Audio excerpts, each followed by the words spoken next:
Welcome to the subject cost accounting. 4th semester ബികോമിലെ ഒരു പേപ്പറാണ് cost accounting. So cost accounting എന്നുള്ള കോൺസെപ്റ്റിലേക്ക് കടക്കുന്നതിന് മുന്നേ നമുക്ക് അതിൻ്റെ കുറച്ച് ബാക്ക്ഗ്രൗണ്ട് നോളജ് ഷെയർ ചെയ്യാനുണ്ട്.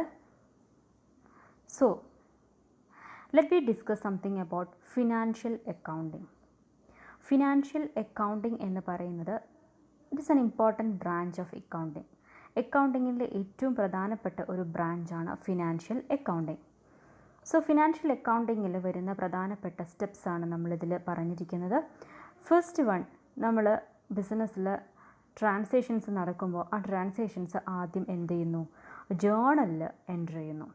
ഓക്കെ, ദെൻ ആഫ്റ്റർ ദാറ്റ് ജേണലിൽ നമ്മൾ എൻ്റർ ചെയ്തിട്ടുള്ള ഓരോ ട്രാൻസാക്ഷൻസിനെ ബേസ് ചെയ്തിട്ടും നമ്മൾ ലെഡ്ജർ അക്കൗണ്ട്സ് പ്രിപ്പയർ ചെയ്യുന്നു. ഓക്കെ, സോ നമ്മൾ ലെഡ്ജർ അക്കൗണ്ട്സ് പ്രിപ്പയർ ചെയ്ത് കഴിഞ്ഞാൽ അതിൻ്റെ ബേസിൽ നമ്മൾ ട്രയൽ ബാലൻസ് പ്രിപ്പയർ ചെയ്യുന്നു. ഈ ട്രയൽ ബാലൻസ് പ്രിപ്പയർ ചെയ്യുന്നതിൻ്റെ മെയിൻ എയിം എന്ന് പറയുന്നത് അരിത്തമെറ്റിക്കൽ ആക്യുറസി മെഷർ ചെയ്യാൻ വേണ്ടിയിട്ടാണ്. ഓക്കെ, അതായത് നമ്മൾ പ്രിപ്പയർ ചെയ്തിട്ടുള്ള ലെഡ്ജേഴ്സ് അതിൻ്റെ ബാലൻസുകളാണ് ട്രയൽ ബാലൻസിലേക്ക് വരിക. ഈ ട്രയൽ ബാലൻസിൽ ഡെബിറ്റ് ബാലൻസും ക്രെഡിറ്റ് ബാലൻസും ഈക്വൽ ആണെങ്കിൽ മാത്രമേ നമ്മൾ പ്രിപ്പയർ ചെയ്തിട്ടുള്ള ഈ ലെഡ്ജർ അക്കൗണ്ട്സ് ഓക്കെ ആണെന്ന് പറയാൻ പറ്റുള്ളൂ. ഓക്കെ, അത് ഓക്കെ അല്ല, ടാലി അല്ല എന്നുണ്ടെങ്കിൽ അരിത്തമെറ്റിക്കലി അവിടെ എന്തോ പ്രോബ്ലം ഉണ്ട് എന്നുള്ളത് മനസ്സിലാക്കാം. So it may be related to errors of omission or errors of commission etcetera. So അങ്ങനെയുള്ള റീസൺസ് കാരണമായിരിക്കും ആ ഒരു മിസ് മാച്ച് ഉണ്ടായിട്ടുണ്ടാവുക. സോ അതൊന്നുമില്ല, ഓക്കെ ആക്യുറേറ്റ് ആണ് എന്നുള്ളത് നമ്മൾ കാൽക്കുലേറ്റ് ചെയ്യാൻ വേണ്ടിയിട്ടാണ് ട്രയൽ ബാലൻസ് പ്രിപ്പയർ ചെയ്യുന്നത്. അതിനുശേഷം നമ്മൾ trading profit and loss account prepare ചെയ്യുന്നു. സോ ഈ trading profit and loss account എന്ന് പറയുന്നത് ഫിനാൻഷ്യൽ സ്റ്റേറ്റ്മെൻറ്റ്സിലെ ഒന്നാമത്തെ പ്രധാനപ്പെട്ട ഫിനാൻഷ്യൽ സ്റ്റേറ്റ്മെൻ്റ് ആണ്. രണ്ട് ഫിനാൻഷ്യൽ സ്റ്റേറ്റ്മെൻറ്റ്സ് ആണുള്ളത്, ഒന്ന് ട്രേഡിംഗ് പ്രോഫിറ്റ് ആൻഡ് ലോസ് അക്കൗണ്ടും ബാലൻസ് ഷീറ്റും. അതിൽ trading profit and loss account ആണ് ഫസ്റ്റ് വൺ. ആദ്യം നമ്മൾ ട്രയൽ ബാലൻസ് കഴിഞ്ഞാൽ തന്നെ നമ്മൾ പ്രിപ്പയർ ചെയ്യുന്നത് trading profit and loss account ആണ്. സോ ഇതിൻ്റെ മെയിൻ പർപ്പസ് എന്ന് പറയുന്നത് to ascertain the profit or loss of the operation. നമ്മളുടെ ബിസിനസ്സിൻ്റെ പ്രോഫിറ്റ് അല്ലെങ്കിൽ ലോസ് അസർട്ടൈൻ ചെയ്യാൻ വേണ്ടിയിട്ടാണ് trading profit and loss account prepare ചെയ്യുന്നത്.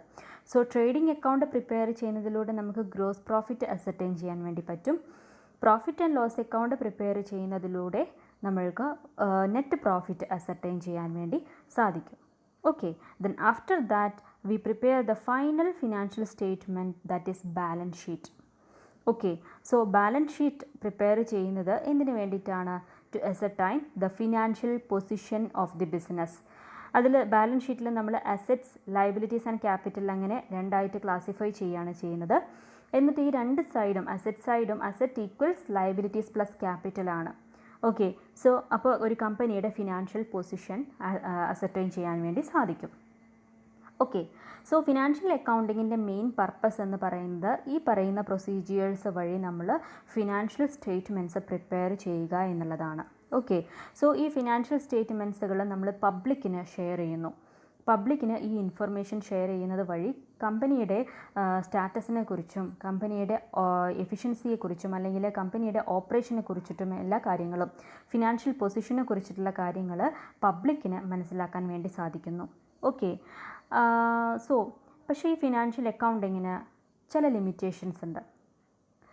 So let we discuss the limitations of financial accounting. First one, it is the postmortem of past events. നമ്മൾ past data, അതായത് historical data മാത്രമാണ് ഈ ഒരു financial അക്കൗണ്ടിങ്ങിൽ പറയുന്നത്. അതായത് ഒരു ഫിനാൻഷ്യൽ ഇയർ അവസാനിക്കുമ്പോൾ, ഫിനാൻഷ്യൽ ഇയർ എന്ന് പറയുന്നത് 1st April to 31st March ആണ്. സോ ഈ ഒരു ത്രൂ ഔട്ട് ഇയറിൽ നടന്നിരിക്കുന്ന ട്രാൻസാക്ഷൻസ് നമ്മൾ 31st March ഫിനാൻഷ്യൽ സ്റ്റേറ്റ്മെൻറ്റ്സ് ഫോമിലേക്ക് മാറ്റുന്നത്. ഓക്കെ, സോ ഫിനാൻഷ്യൽ സ്റ്റേറ്റ്മെൻറ്റ്സിൽ നമ്മൾ ഇൻക്ലൂഡ് ചെയ്യുന്ന ഡാറ്റ അല്ലെങ്കിൽ ഇൻഫർമേഷൻ എന്ന് പറയുന്നത് ആ ഒരു വർഷത്തെ, അതായത് കഴിഞ്ഞ കുറച്ച് മാസങ്ങളിലായിട്ട് നടന്നിരിക്കുന്ന ട്രാൻസാക്ഷൻസ് ആണ്. അതായത് പാസ്റ്റ് ഡാറ്റയാണ്. പാസ്റ്റ് ഡാറ്റയെ നമ്മൾ പോസ്റ്റ്മോർട്ടം ചെയ്യുന്ന പ്രോസസ്സാണ് financial accounting. So it is one of the limitation. നമ്മളിപ്പോൾ കറൻറ്റ് പീരീഡിലല്ല പോകുന്നത്, നമ്മൾ കഴിഞ്ഞു പോയ കാര്യങ്ങളെ ഒന്നും കൂടെ പേപ്പറിലേക്ക് മാറ്റുകയാണ് ചെയ്യുന്നത് financial accounting.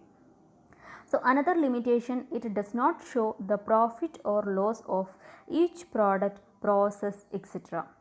So financial accounting വഴി നമുക്ക് ഓരോ പ്രോഡക്റ്റിൻ്റെ അല്ലെങ്കിൽ ഓരോ പ്രോസസ്സിൻ്റെയും പ്രോഫിറ്റ് അല്ലെങ്കിൽ ലോസ് അസർട്ടൈൻ ചെയ്യാൻ വേണ്ടി സാധിക്കില്ല. കാരണം നമ്മളൊരു ഓവറോൾ പ്രോഫിറ്റ് ആൻഡ് ലോസ് അക്കൗണ്ടാണ് പ്രിപ്പയർ ചെയ്യുക. ഓക്കെ, സോ ഒരു കമ്പനിക്ക് അറൗണ്ട് 10 പ്രോഡക്ട്സുകൾ ഉണ്ടെന്ന് വിചാരിക്കാം. അങ്ങനെയാണെങ്കിൽ ഈ 10 പ്രോഡക്ട്സിൻ്റെ ടോട്ടൽ കോസ്റ്റ് അല്ലെങ്കിൽ ടോട്ടൽ സെയിൽസ് വാല്യൂ അല്ലെങ്കിൽ ടോട്ടൽ പർച്ചേസസ് വാല്യൂ ഇതൊക്കെയാണ് നമ്മൾ financial trading profit and loss അക്കൗണ്ടിലൊക്കെ കാണിക്കാം. അതല്ലാതെ ഓരോ ഇൻഡിവിജ്വൽ പ്രോഡക്റ്റിനും വന്നിട്ടുള്ള കോസ്റ്റ് നമ്മൾ സെപ്പറേറ്റ് ആയിട്ട് കാണിക്കുന്നില്ല. അതിൻ്റെ ആവശ്യമില്ല ഫിനാൻഷ്യൽ അക്കൗണ്ടിങ്ങിൽ. So it is another limitation of financial accounting. The next one, it fails to exercise control over resources. നമുക്ക് റിസോഴ്സസ് എന്ന് പറയുമ്പോൾ ഇതിനാവശ്യമായിട്ടുള്ള നമുക്ക് പ്രൊഡക്ഷൻ ആവശ്യമായിട്ടുള്ള റിസോഴ്സസ് ഉണ്ടാകും. ഈ റിസോഴ്സസ് എന്ന് പറയുന്നത് നമ്മൾ ചിലപ്പോൾ റോ മെറ്റീരിയൽസ് ആയിരിക്കാം, അല്ലെങ്കിൽ നമ്മൾ അതിന് യൂസ് ചെയ്യുന്ന ലേബറേഴ്സ് ആയിരിക്കാം, അല്ലെങ്കിൽ വേറെ ഏതെങ്കിലും എക്സ്പെൻസസുകൾ വരികയാണെന്നുണ്ടെങ്കിൽ അതായിരിക്കാം. സോ എന്തൊക്കെ റിസോഴ്സസുകളാണോ നമ്മളൊരു ബിസിനസ്സിൻ്റെ മാനുഫാക്ചറിങ്ങിന് വേണ്ടിയിട്ട് പ്രോഡക്റ്റിൻ്റെ മാനുഫാക്ചറിങ്ങിന് വേണ്ടിയിട്ട് യൂസ് ചെയ്യുന്നത്, ആ റിസോഴ്സസിനെ കുറിച്ച് നമുക്ക് ഡീറ്റെയിൽ ആയിട്ട് അല്ലെങ്കിൽ ഡീപ്പായിട്ടുള്ള നോളജ് കിട്ടുന്നില്ല ഫിനാൻഷ്യൽ അക്കൗണ്ടിങ് വഴി. അതുകൊണ്ട് തന്നെ നമുക്കതിനെ പ്രോപ്പറായിട്ട് കൺട്രോൾ ചെയ്യാൻ വേണ്ടിയും സാധിക്കില്ല. സപ്പോസ് ഇപ്പോൾ ഏതെങ്കിലും ഒരു പ്രോഡക്റ്റ് മാനുഫാക്ചർ ചെയ്യുവാൻ നമ്മൾ യൂസ് ചെയ്യുന്ന റിസോഴ്സസിൽ ഏതെങ്കിലും പർട്ടിക്കുലർ റിസോഴ്സസ് റോ മെറ്റീരിയൽസ് ആയാലും അല്ലെങ്കിൽ ലേബർ ആയാലും ആ കോസ്റ്റ് കൂടുതലാണെന്നുണ്ടെങ്കിൽ നമ്മൾക്ക് ആ ഒരു പർട്ടിക്കുലർ എലമെൻറ്റിനെ കൂടുതലായിട്ട് കോൺസെൻട്രേഷൻ കൊടുത്തിട്ട് അതിലെ കൺട്രോൾ ചെയ്യാൻ വേണ്ടി സാധിക്കും. പക്ഷെ നമുക്ക് ഫിനാൻഷ്യൽ അക്കൗണ്ടിങ് വഴി നമുക്ക് കിട്ടുന്ന ഡാറ്റയിൽ നിന്നും ആ ഒരു തരത്തിലുള്ള ഇൻഫർമേഷൻ കിട്ടുന്നില്ല.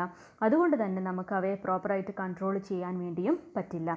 So it is another limitation of financial accounting. Then next one, it does not measure organisational efficiency. ഒരു ഓർഗനൈസേഷൻ്റെ ഫിനാൻഷ്യൽ പൊസിഷൻ കാണിക്കും അല്ലെങ്കിൽ പ്രോഫിറ്റ് ഓർ ലോസ് പൊസിഷൻ കാണിക്കും എന്നല്ലാതെ ഒരു ബിസിനസ്സിൻ്റെ എഫിഷ്യൻസി, അതായത് ഓർഗനൈസേഷണൽ എഫിഷ്യൻസി എത്രയുണ്ട് എന്നുള്ളത് കാണിക്കുന്നില്ല ഫിനാൻഷ്യൽ അക്കൗണ്ടിങ് വഴി. എപ്പോഴാണ് ഒരു ബിസിനസ് എഫിഷ്യൻ്റ് ആണെന്ന് പറയാം? നമുക്ക് കിട്ടുന്ന റിസോഴ്സസ് അല്ലെങ്കിൽ നമുക്ക് അവൈലബിൾ ആയിട്ടുള്ള റിസോഴ്സസിനെ നമ്മൾ മാക്സിമം യൂട്ടിലൈസ് ചെയ്യുകയാണെന്നുണ്ടെങ്കിൽ മാത്രമാണ് എഫിഷ്യൻ്റ് ആണെന്ന് പറയാൻ പറ്റുള്ളൂ. സോ അങ്ങനെ നമ്മൾ യൂട്ടിലൈസ് ചെയ്തിട്ടുണ്ടോ എന്നുള്ളത് ഫിനാൻഷ്യൽ സ്റ്റേറ്റ്മെൻറ്റ്സ് വഴി നമുക്ക് മനസ്സിലാക്കാൻ വേണ്ടി സാധിക്കില്ല. Okay, so it is another limitation of financial accounting. The next one, it fails to provide adequate data for price fixation. So we know how to fix price of the product. ഒരു പ്രോഡക്റ്റിൻ്റെ price fix ചെയ്യാൻ നമുക്ക് ആ പ്രോഡക്റ്റിൻ്റെ cost അറിയണം.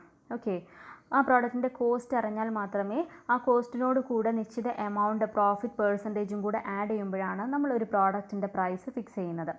Okay, അത് ജനറലായിട്ട് പറയുകയാണെങ്കിൽ പിന്നീട് കുറേ ഫാക്ടേഴ്സ് ഉണ്ട് പ്രൈസ് ഫിക്സേഷൻ. അതായത് ജനറൽ ഇക്കണോമിക് കണ്ടീഷൻസ് ഉണ്ട്, അത് കോമ്പറ്റീറ്റേഴ്സിൻ്റെ സ്ട്രാറ്റജി നമ്മൾ നോക്കും. അതുപോലെ പല ഫാക്ടേഴ്സും നമ്മളൊരു പ്രോഡക്റ്റിൻ്റെ പ്രൈസ് ഫിക്സ് ചെയ്യാൻ വേണ്ടിയിട്ട് കൺസിഡർ ചെയ്യുന്നുണ്ട്. അതിൽ ഏറ്റവും പ്രധാനപ്പെട്ട ഒരു ഫാക്ടർ കോസ്റ്റാണ്. ഓക്കെ, പക്ഷേ ഈ കോസ്റ്റ് നമുക്ക് ഓരോ പ്രോഡക്റ്റിൻ്റെയും വ്യത്യസ്തമായിട്ട് അല്ലെങ്കിൽ സെപ്പറേറ്റ് ആയിട്ട് നമുക്ക് മനസ്സിലാക്കാൻ വേണ്ടി സാധിക്കുന്നില്ല ഫിനാൻഷ്യൽ അക്കൗണ്ടിങ് വഴി. ഓക്കെ, കാരണം ഓവറോൾ കോസ്റ്റ് മാത്രമാണ് ഫിനാൻഷ്യൽ അക്കൗണ്ടിങ് പിക്ചറൈസ് ചെയ്യുന്നത്. So it is another limitation. The next one, it does not provide data for comparison of cost. So ഓരോ പ്രോഡക്റ്റിൻ്റെ കോസ്റ്റും സെപ്പറേറ്റ് ആയിട്ട് നമുക്ക് അവൈലബിൾ ആണെങ്കിൽ മാത്രമേ നമുക്ക് അതിനെ കമ്പയർ ചെയ്യാൻ പറ്റുള്ളൂ. Okay, comparison of cost possible ആവുള്ളൂ. സോ അത് നമുക്കറിയാത്ത സ്ഥിതിക്ക് അവിടെ കമ്പാരിസണും പോസിബിൾ അല്ല. Then next one, only limited information to the management for decision making. Okay, അതായത് ഈ പറഞ്ഞ കാര്യങ്ങളൊക്കെ നമുക്ക് ഈ ഓർഗനൈസേഷണൽ എഫിഷ്യൻസി അറിയാനും അതുപോലെ പ്രൈസ് ഫിക്സേഷനെ ഹെൽപ്പ് ചെയ്യുന്നതും കോസ്റ്റ് കമ്പാരിസൺ നടത്തുന്നതൊക്കെ നമുക്ക് മാനേജ്മെൻറ്റിന് ഡിസിഷൻ മേക്കിങ്ങിന് ആവശ്യമായിട്ടുള്ള അത്യാവശ്യമായിട്ടുള്ള കാര്യങ്ങളാണ്. പക്ഷേ ഈ വക കാര്യങ്ങളൊന്നും നമുക്ക് ഫിനാൻഷ്യൽ അക്കൗണ്ടിങ് വഴി മനസ്സിലാക്കാൻ വേണ്ടി സാധിക്കുന്നില്ല. അതുകൊണ്ട് തന്നെ നമുക്ക് മാനേജ്മെൻറ്റിന് ഡിസിഷൻ മേക്കിങ്ങിന് ആവശ്യമായിട്ടുള്ള കാര്യങ്ങൾ ഫിനാൻഷ്യൽ അക്കൗണ്ടിങ്ങിൽ നിന്നും കിട്ടുന്നില്ല. സോ ചുരുക്കി പറഞ്ഞാൽ ഫിനാൻഷ്യൽ അക്കൗണ്ടിംഗ് വഴി നമ്മൾ പഠിച്ചിട്ടുള്ള അല്ലെങ്കിൽ നമ്മൾ ഉണ്ടാക്കുന്ന ഫിനാൻഷ്യൽ സ്റ്റേറ്റ്മെൻറ്റ്സുകളായിട്ടുള്ള പ്രോഫിറ്റ് ആൻഡ് ലോസ് അക്കൗണ്ടും ബാലൻസ് ഷീറ്റും ഒക്കെ പബ്ലിക്കിന് നമുക്ക് കാണിക്കാൻ വേണ്ടി യൂസ് ചെയ്യുന്ന ഒരു ടൂൾ മാത്രമായിട്ടാണ് ഉപയോഗിക്കാൻ പറ്റുള്ളൂ. അല്ലാതെ നമുക്കത് മാനേജ്മെൻറ്റിന് ഇൻറ്റേർണൽ ഡിസിഷൻ മേക്കിങ്ങിന് അതൊരിക്കലും ഹെൽപ്പ് ചെയ്യുന്നില്ല. ഓക്കെ, സോ ഈ ലിമിറ്റേഷൻസൊക്കെ കാരണമാണ് പുതിയ ഒരു ബ്രാഞ്ച് ഓഫ് അക്കൗണ്ടിംഗ് നിലവിൽ വന്നിട്ടുള്ളത്, കോസ്റ്റ് അക്കൗണ്ടിംഗ്. ഓക്കെ, കോസ്റ്റ് അക്കൗണ്ടിങ്ങിൽ നമ്മളിപ്പോൾ ഇതിൽ പറഞ്ഞിട്ടുള്ള ഈ ഓരോ ലിമിറ്റേഷൻസിനെയും കവർ ചെയ്യാൻ വേണ്ടി സാധിക്കുന്നുണ്ട്. ഓക്കെ, സോ കോസ്റ്റ് അക്കൗണ്ടിങ് എന്നുള്ളതിൻ്റെ ബേസിക്സ് പറയുന്നതിന് നമുക്ക് ആദ്യം കോസ്റ്റ് എന്താണെന്നുള്ളത് അറിയണം. Okay, so what you mean by a cost? Cost എന്ന് പറഞ്ഞിട്ടുണ്ടെങ്കിൽ സിമ്പിളായിട്ട് പറയുകയാണെങ്കിൽ ഒരു പ്രോഡക്റ്റ് നിർമ്മിക്കാൻ വേണ്ടി, ഒരു പ്രോഡക്റ്റ് അല്ലെങ്കിൽ സർവീസ് നിർമ്മിക്കാൻ വേണ്ടിയിട്ടോ അല്ലെങ്കിൽ അത് കിട്ടാൻ വേണ്ടിയിട്ടോ നമ്മൾ ചിലവാക്കുന്ന, സ്പെൻഡ് ചെയ്യുന്ന ആ എമൗണ്ടിനെയാണ് കോസ്റ്റ് എന്ന് പറയുന്നത്. അതായത് it is an expense attributable to an article, product or activity. ഏതുമാകാം. ഒരു പ്രോഡക്റ്റിനായിട്ട് ബന്ധപ്പെട്ടിട്ടുള്ള ഒരു എക്സ്പെൻസ് ആവാം, അല്ലെങ്കിൽ ഒരു ആർട്ടിക്കിളുമായി ബന്ധപ്പെട്ടിട്ടുള്ള ഒരു എക്സ്പെൻസ് ആയിരിക്കാം, അല്ലെങ്കിൽ നമ്മൾ മാനുഫാക്ചർ ചെയ്യുന്ന ഒരു ആക്ടിവിറ്റിയുമായി ബന്ധപ്പെട്ടിട്ടുള്ള ഒരു എക്സ്പെൻസ് ആയിരിക്കാം. സോ എന്തായാലും ഒരു പ്രോഡക്റ്റ് നിർമ്മിക്കും അല്ലെങ്കിൽ സർവീസ് മാനുഫാക്ചർ ചെയ്യുന്ന ഒരു കമ്പനിയെ സംബന്ധിച്ച് പറയുകയാണെങ്കിൽ അവിടെ അതുമായി ബന്ധപ്പെട്ടിട്ട് വരുന്ന ചിലവുകളെയാണ് കോസ്റ്റ് എന്ന് പറയുന്നത്. Okay, so come to the point, costing എന്ന് പറഞ്ഞിട്ടുണ്ടെങ്കിൽ കോസ്റ്റ് കാൽക്കുലേറ്റ് ചെയ്യുന്ന, അതായത് കോസ്റ്റ് ഡിറ്റർമിൻ ചെയ്യുന്ന പ്രോസസ്സിനെയാണ് കോസ്റ്റിംഗ് എന്ന് പറയുന്നത്. It is the process of determining cost. So it refers to the technique and the process of recognizing input cost at each step of production. Okay, നമ്മൾ ഒരു product produce ചെയ്യുമ്പോൾ അതിൻ്റെ ഓരോ സ്റ്റേജിലും നമുക്ക് വരുന്ന കോസ്റ്റുകളെ, ആ ഇൻപുട്ട് കോസ്റ്റുകളെ കണ്ടെത്തുന്ന, റെക്കഗ്നൈസ് ചെയ്യുന്ന പ്രോസസ്സിനെയാണ് അല്ലെങ്കിൽ ടെക്നിക്കിനെയാണ് കോസ്റ്റിംഗ് എന്നുള്ളത് കൊണ്ട് ഉദ്ദേശിക്കുന്നത്. ഓക്കെ, സോ ഇനി നമ്മൾ അതിലും ബ്രോഡായിട്ടുള്ളൊരു കോൺസെപ്റ്റിലേക്കാണ് കിടക്കുന്നത്, cost accounting. So cost accounting എന്ന് പറയുന്നത് it is an important branch of accounting. Financial accounting പോലെ തന്നെ അക്കൗണ്ടിങ്ങിൻ്റെ ഒരു ബ്രാഞ്ചാണ് കോസ്റ്റ് അക്കൗണ്ടിങ് എന്ന് പറയുന്നത്. ഈ കോസ്റ്റ് അക്കൗണ്ടിങ്ങിൽ ചെയ്യുന്ന പ്രധാനപ്പെട്ട കാര്യങ്ങൾ എന്തൊക്കെയാണെന്ന് വെച്ചാൽ, which deals with the incurrence and control of cost. നമ്മൾ കോസ്റ്റ് എങ്ങനെയാണ് ഡിറ്റർമിൻ ചെയ്യുക, അതുപോലെ കോസ്റ്റിനെ നമ്മൾ എങ്ങനെയാണ് കൺട്രോൾ ചെയ്യുക എന്നുള്ള കാര്യങ്ങളൊക്കെയാണ് കോസ്റ്റ് അക്കൗണ്ടിങ്ങിൽ നമ്മൾ പഠിക്കുന്നത്. That is, it determines and accumulates the cost of product, service or activity wherein the cost is classified, recorded, allocated, analyzed, interpreted and controlled. So നമ്മൾ ഫിനാൻഷ്യൽ അക്കൗണ്ടിങ്ങിൻ്റെ മീനിങ് പറഞ്ഞതുപോലെ കോസ്റ്റ് അക്കൗണ്ടിങ്ങിലും നമ്മൾ കോസ്റ്റ് റിലേറ്റഡ് ആയിട്ടുള്ള കാര്യങ്ങൾ, ഓരോ പ്രോഡക്റ്റിൻ്റെ അല്ലെങ്കിൽ സർവീസിൻ്റെ അല്ലെങ്കിൽ ഓരോ ആക്ടിവിറ്റിയുടെ കോസ്റ്റ് ആദ്യം നമ്മൾ അത് റെക്കോർഡ് ചെയ്യുക, പിന്നെ അതിനെ ക്ലാസിഫൈ ചെയ്യുക, പിന്നെ അത് അലോക്കേറ്റ് ചെയ്യുക, വേണ്ട രീതിയിൽ അത് അലോക്കേറ്റ് ചെയ്ത് കൊടുക്കുക. മീൻസ് നമ്മൾ ഓരോ ഡിപ്പാർട്ട്മെൻറ്റുകളിലേക്ക് അല്ലെങ്കിൽ പിന്നെ ഓരോ പർട്ടിക്കുലർ പ്രോഡക്റ്റിന് നമ്മൾ അലോക്കേറ്റ് ചെയ്ത് കൊടുക്കുക, എന്നിട്ട് അതിനെ അനലൈസ് ചെയ്യുക, ഇൻ്റർപ്രറ്റ് ചെയ്യുക, കൺട്രോൾ ചെയ്യുക. ഈ എല്ലാ കാര്യങ്ങളും കൂടെ വന്നിട്ടുള്ള ആ ആക്ടിവിറ്റിയെയാണ് കോസ്റ്റ് അക്കൗണ്ടിങ് എന്ന് പറയുന്നത്. Okay, so costing and cost accounting is entirely different. Costing എന്ന് പറയുന്നത് ഒരു ചെറിയൊരു നാരോ കോൺസെപ്റ്റ് ആണെങ്കിൽ കോസ്റ്റ് അക്കൗണ്ടിങ് വലിയ കോൺസെപ്റ്റാണ്. So let be discuss the difference between costing and cost accounting. Costing means ascertainment of cost. Okay, cost ascertain ചെയ്യുന്ന പ്രോസസ്സിനെയാണ് costing എന്ന് പറയുന്നത്. ഇപ്പോൾ ഒരു പ്രോഡക്റ്റ് മാനുഫാക്ചർ ചെയ്യുന്നതിൽ നമുക്ക് മെറ്റീരിയൽ റിലേറ്റഡ് ആയിട്ടുള്ള എത്ര കോസ്റ്റ് വന്നു, എംപ്ലോയീസിന് വേജസ് കൊടുക്കുന്നതുമായി ബന്ധപ്പെട്ട് ദാറ്റ് ഈസ് ലേബർ റിലേറ്റഡ് ആയിട്ട് എത്ര കോസ്റ്റ് വന്നു, വേറെ ഏതെങ്കിലും എക്സ്പെൻസസ് ഇൻഡയറക്റ്റ് എക്സ്പെൻസസ് ആയിട്ട് എന്തെങ്കിലും കോസ്റ്റ് വന്നോ എന്നുള്ള കാര്യങ്ങളൊക്കെ നമ്മൾ സെപ്പറേറ്റ് ചെയ്ത് അതിനെ അസർടൈൻ ചെയ്യുന്ന പ്രോസസ്സിനെയാണ് കോസ്റ്റിംഗ് എന്ന് പറയുന്നത്. അതേസമയം കോസ്റ്റ് അക്കൗണ്ടിങ് എന്ന് പറയുന്നത് ഈ അസർടൈൻ ചെയ്ത കാര്യങ്ങളെയൊക്കെ നമ്മൾ പ്രോപ്പറായിട്ട് റെക്കോർഡ് ചെയ്യുക. ഓക്കെ, നമ്മൾ എവിടെയെങ്കിലും അതിനെ റെക്കോർഡ് ചെയ്യുക. ആ പ്രോസസ്സിനെയാണ് കോസ്റ്റ് അക്കൗണ്ടിങ് എന്ന് പറയുന്നത്. Okay, then costing is a narrow concept, അതായത് അതിൽ കോസ്റ്റ് അസർട്ടൈൻമെൻറ്റ് എന്നുള്ള പ്രോസസ്സ് മാത്രമേ വരുന്നുള്ളൂ. അതേസമയം cost accounting is a broader concept, അതിൽ കോസ്റ്റ് അസർട്ടൈൻമെൻറ്റും വരുന്നുണ്ട്, കോസ്റ്റ് റെക്കോർഡിങ്ങും വരുന്നുണ്ട്. ദെൻ കോസ്റ്റിങ്ങിൽ വരുന്ന ഒരു പ്രധാനപ്പെട്ട ആക്ടിവിറ്റിയാണ് classification of expenses according to cost elements. ഓരോ പ്രോഡക്റ്റിൻ്റെ എലമെൻറ്റ്സ് എന്ന് പറയുന്ന 3 പ്രധാനപ്പെട്ട എലമെൻറ്റുകളാണുള്ളത്. Materials, labour and overhead. ഈ 3 എലമെൻറ്റ്സ് ബേസ് ചെയ്തിട്ട് ഓരോ പ്രോഡക്റ്റിൻ്റെയും കോസ്റ്റ് നമ്മൾ ക്ലാസിഫൈ ചെയ്യാം. ഇപ്പോൾ പിന്നെ മെറ്റീരിയൽ ആണെന്നുണ്ടെങ്കിൽ ഒരു 10 പ്രോഡക്ട്സുകൾ മാനുഫാക്ചർ ചെയ്യുന്ന ഒരു കമ്പനി ആണെങ്കിൽ ഓരോ പ്രോഡക്റ്റിനും മെറ്റീരിയൽസ് നമ്മൾ എത്ര വന്നു, ലേബറേഴ്സിൻ്റെ കോസ്റ്റ് എത്ര വന്നു എന്നുള്ളത് നമ്മൾ സെപ്പറേറ്റ് ആയിട്ട് കണ്ടെത്തുന്ന പ്രോസസ്സിനെയാണ് കോസ്റ്റിംഗ് എന്ന് പറയുന്നത്. എന്നാൽ കോസ്റ്റ് അക്കൗണ്ടിംഗ് എന്ന് പറയുന്നത് നമ്മൾ ഈ കിട്ടിയിട്ടുള്ള ഇൻഫർമേഷൻ അതിനെ അനലൈസ് ചെയ്യുന്ന പ്രോസസ്സാണ്. Analysis of the cost for the preparation of necessary information. അത് അനലൈസ് ചെയ്താൽ മാത്രമേ നമുക്ക് മാനേജ്മെൻറ്റിന് ഡിസിഷൻ എടുക്കാൻ വേണ്ടി പറ്റുള്ളൂ. Okay, so costing is done by cost accountant. Cost accountant ആണ് കോസ്റ്റിംഗ് ചെയ്യുന്നത്.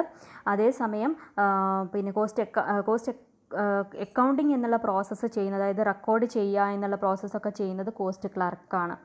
ഓക്കെ, അതാണ് വ്യത്യാസം കോസ്റ്റിങ്ങും കോസ്റ്റ് അക്കൗണ്ടിങ്ങും. ഓക്കെ.